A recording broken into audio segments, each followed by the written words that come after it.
Hey, what's up, everybody? Welcome into Tom Curran's Patriots Talk podcast. It's the second OTA we have had access to. What are we seeing here today? An uneven offensive performance, a minor tongue lashing for one receiver, questions about Stefon Diggs off-field Memorial Day weekend activities, and more. Phil, one word for the offense. I didn't know where I was going. It was a really good start, and then it petered out. That was reminiscent of some old school Patriots Talk intros from Tommy Curran. All that and more on. Patriots Talk podcast. One word to describe the Patriots offense on the practice field here today would be, for me, uneven. Had some fine moments. Second unit, fine moments. First unit, Drake May and Hunter Henry looking good at times, but also, Tom, just disjointed, some really head-scratching incompletions. The last competitive snap of the day for the first group was a fumbled snap. So you're kind of ending on a dud. It's just uneven. That's sort of the word I'm settling on today. And I felt sloppy, which somewhat can be related to uneven. You just saw a lot of throws that, again, the offensive line cannot block in a normal manner because it's non-contact, or at least non-violent contact. So you just make initial contact, thump, and then the guys come.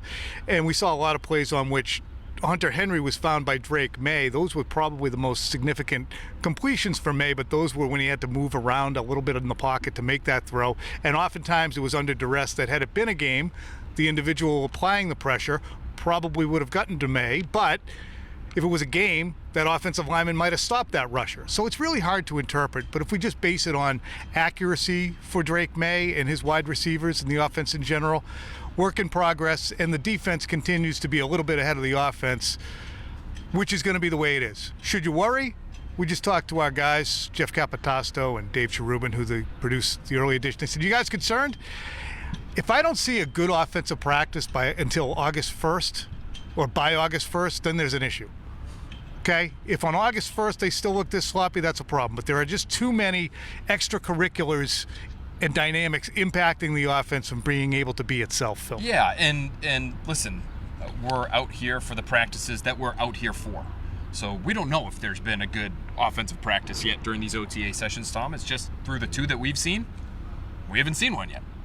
And so when you have plays where you and I are sitting there watching, and we know Drake May can't be hit, but he has to sidestep pressure constantly, and he's throwing high and wide to Demario Douglas, or he's throwing wide to Kendrick Bourne short and almost tripping over his own feet in the pocket, or he's sliding to his right and he's throwing back across the middle of the field, usually kind of a no-no, high. To his left to Kendrick Bourne for another, what I would call a dangerous tip ball incompletion. Those are plays that, this time of year, offensively, you don't want to see the ball hit the ground all that much. You shouldn't want to. And Mike Vrabel addressed that question when it was posed to him by Phil. Do you care when it doesn't look so good? Here's Vrabel. Well, I care. I think that I care about every player's performance and that we continue to improve, and that there has been great improvement over, the day. Everybody's going to have a bad day. There's a lot of reasons that, go into it. We're not going to analyze every single practice and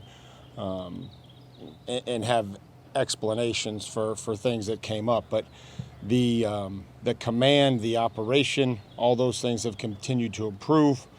And I don't know who asked me, but, what I thought would be a successful day. And then sure enough, I told you those things weren't going to happen. So hopefully the operation, the communication today, the execution has got to be better. We only have so many of these opportunities.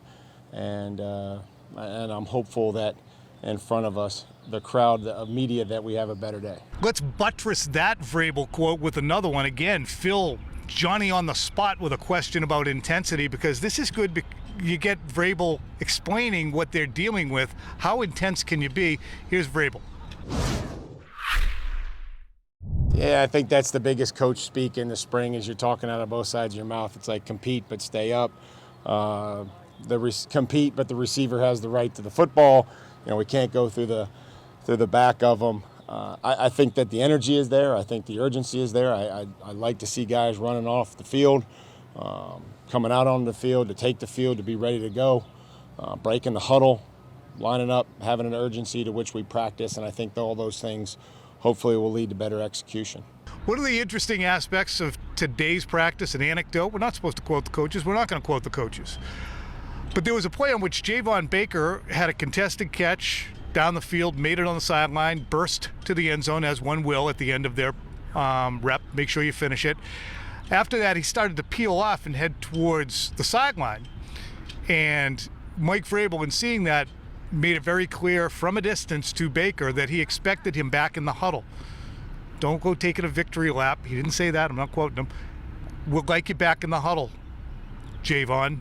Didn't really say it that nicely. So he's making clear to the second-year player the expectations, a second-year, fourth-round pick who has a lot to prove this year. But what I found most interesting, and Phil and I noticed it as they were coming off the field, who did Mike Vrabel walk off the practice field with? He walked off with Javon Baker. And clearly could see that he was explaining to him what the expectation was, and he understood, Vrabel, it seemed to be saying, was, I understand why you would have done what you did, but that's not what we're doing right now. Yeah, and I think that you sort of saw both sides of what makes Vrabel Vrabel, where you get the old school on the one hand, hey, I don't care that you just ran 60 yards down the field and you scored a touchdown in a practice in May. You got to get your you-know-what back in the huddle. Again, we're not quoting. But you have that attitude on the one hand, and then on the other you have, essentially, I don't know if they were actually arm over the shoulder here, but, he went out of his way, Vrabel did, clearly, to walk off the field back to the locker room with Javon Baker and to just reinforce the point in a different way. And so you probably get a little bit of the softer side, or the player's coach side of Vrabel, which is how he's often described by guys. So we know this is an important offseason for Javon Baker, Tom. I think both you and I feel as though his spot on the roster is tenuous, to say the least. And so those are the little things that he's going to have to do. Like, congratulations, you caught a touchdown pass from Ben Woldridge. Woldbridge? No offense to Ben. Benny W. No offense to him. But, you're running with the threes and you caught a long touchdown. This is not the time to just peel off and go get a water. The rest of the offense is still on the field, and they want to finish that scripted part of the practice period and finish that drive out. So, those are the things that these receivers are going to have to do, Tom, in my opinion, to make sure that whether it's, Javon Baker, Kayshon Boutte, Jalen Polk, when he can start to practice on a more regular basis, they've got to do these things to make sure they have jobs. And it's more like, if we want you to step off the field, we'll let you know. We might, but you're not going to make that decision yourself. It kind of harkens back to last week when we saw Drake May on, wasn't a high-intensity rep, but after a moment or two, he decided, I'm just going to throw it into the ground here, and Vrabel, again, made it very clear, we're not doing that. That's not something we're going to do. Finish the play, run with the ball, don't just spike it in the ground and with a level of either disgust or resignation. Vrabel asked about the wide receivers today. Here's what he said he wants to see from these guys. Do they know what to do? Can they line up? Can they catch the ball? Can they help the quarterback? That they play and they finish and they transition when they don't, how fast they play when they don't have the football in their hands. So some of that stuff we can see in the spring, and a lot of that stuff will materialize once we get to training camp. So everything's being laid out for these guys pretty clearly, and it's going back. We talked to Jabril Peppers today. We don't need to use the quotes, but he just, there's a standard that I think guys like, among the ones we spoke to today, Peppers, Robert Spillane, very clear and direct about the fact that we're trying to set a standard. We're here for each other. I mean, Spillane in particular was just basically reciting Vrabel's press conference from his introduction. We're here for each other. If we're all here for each other, we're going to be a better team. So they're talking the talk. I don't know if they're walking the walk. They seem to be walking the walk, but that's going on. So again, uneventful practice mostly, or an uneven practice. Well, let's talk a little bit about the Stefon Diggs situation. He was, as I'm sure you know by now, a video on a boat in Miami in which he was cavorting with 3 young ladies, and eventually those 3 young ladies were presented with a small plastic baggie of a pink substance and directed by Stefon Diggs to Don't do it all at once?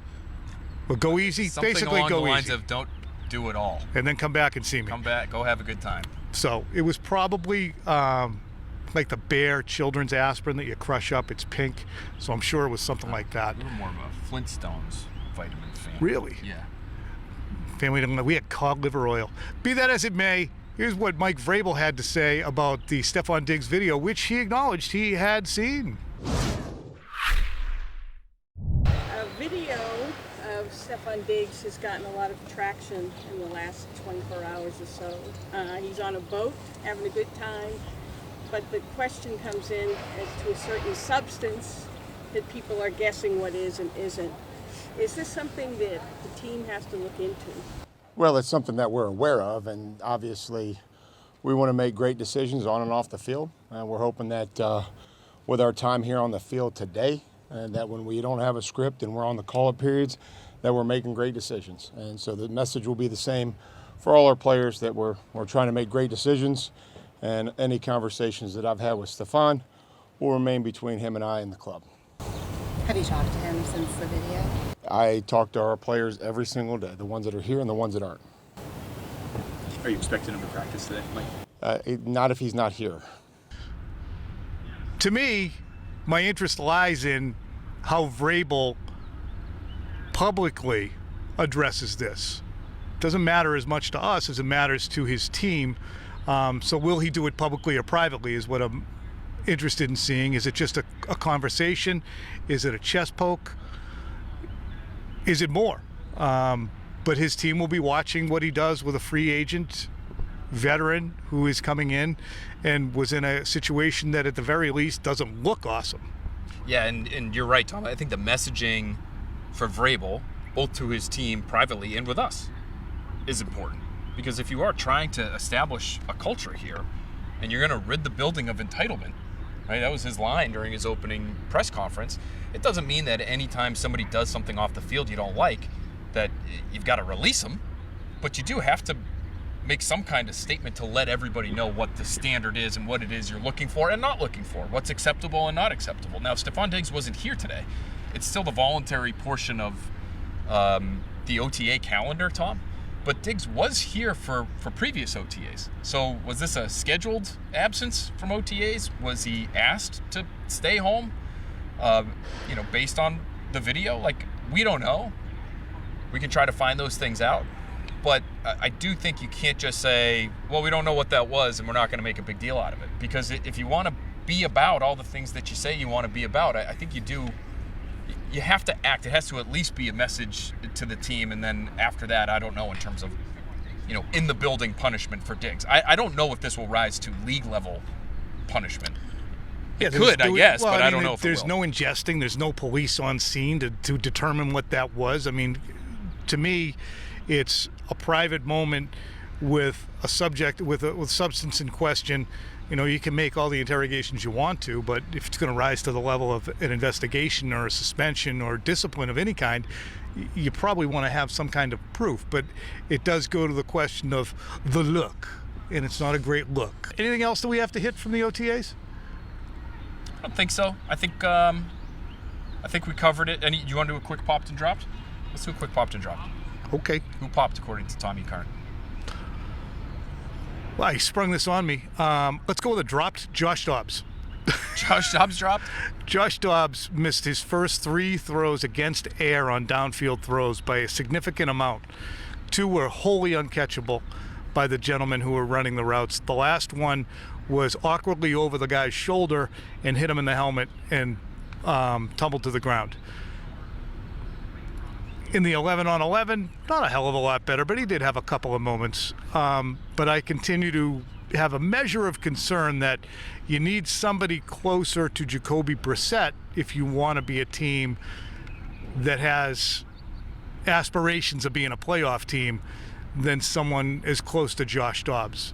If Drake May gets hurt and Josh Dobbs is a guy based on 2 OTAs, by the end of May, I think it's a significant drop-off, Phil. I don't know. Maybe some people will think that's premature.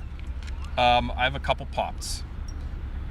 One is Kyle Williams, even though he did have the football punched out of his hands. It was so late. I think it was after the whistle by Christian Ellis. on one play, but he was on the field with Drake May, which as a rookie to me is a good sign. He did catch a nice, I think the highlight of the day for the offense, deep ball down the right sideline from Josh Dobbs, got both feet in bounds, beat Miles Battle. He seems like he tracks the ball well. He had a corner route last week during the OTA that we were out here for from Drake May that I thought was a nice catch as well. So Kyle Williams is a pop for me. Hunter Henry's a pop for me, Tom. 3 nice catches from Drake May. Again, down the field, he feels like that's his security blanket when he was, moving around in the pocket and looking for places to go. It was Hunter Henry. And then I have one more name. I'm going to pop Uncle Milty while you look for it. Oh, you're going to give Milton Williams a pop, huh? Yeah, he's just a big force inside. Moose, you watch these practices pretty closely too. Moose, Milton Williams, love it. slapped down a pass. He's just a presence out there. 100%. Moose agrees. I'm going to go Tyrese Robinson. T-Rob. Tyrese Robinson, guard out of Oklahoma, a couple years in the league. Let's just keep an eye on him. He's out there playing left guard in a prominent way. We're not supposed to talk about who's out there with whom in terms of the offensive line combinations, but he'd be out there with people that you know. Cole Strange was not. Penny Jennings and Cole Strange got into a minor dust-up. So drops for both of them? No, We're just dropping them? noting it. Oh, just noting. Just okay. I want people up to speed. But Tyrese Robinson at left guard. City Sell was back on the field today here and got Also some in a reps. prominent spot. Got reps with some prominent offensive linemen as well. Still no Duggar. Ramondre Stevenson back. Duggar here, not partaking. Marcus Epps on the field next to Jabril Peppers. Little Marty Mapu out there at the second level next to Bob Spillane. Mike Onwenu still very limited. Mike Onwenu. Here we go. Let us hear it. Have at it. Mike Onwenu looks like he might not be ready for a minute. Think it might take a while? He better get in the sauna. I mean, his name's Big Mike. Were you thinking he was going to come in looking like Kyle Williams? Just look back at what Bill O'Brien said a couple weeks ago when we had him on the draft and we talked about the talent on the offensive line. And when he mentioned that if Mike Onwenu is engaged and determined, he's a hell of a player. So he has not been partaking in the first 2 OTAs. Maybe there's an injury that we don't know about. Not fully, yeah. Not fully, but he's got to get in the sauna. Jared Wilson, you mentioned Duggar, Jalen Polk, you mentioned Stevenson, Vidarian Lowe. All those guys limited. And no Austin Hooper today. I know you missed Hooper. Oh, No Austin Hooper. no hoop. All right, back to you.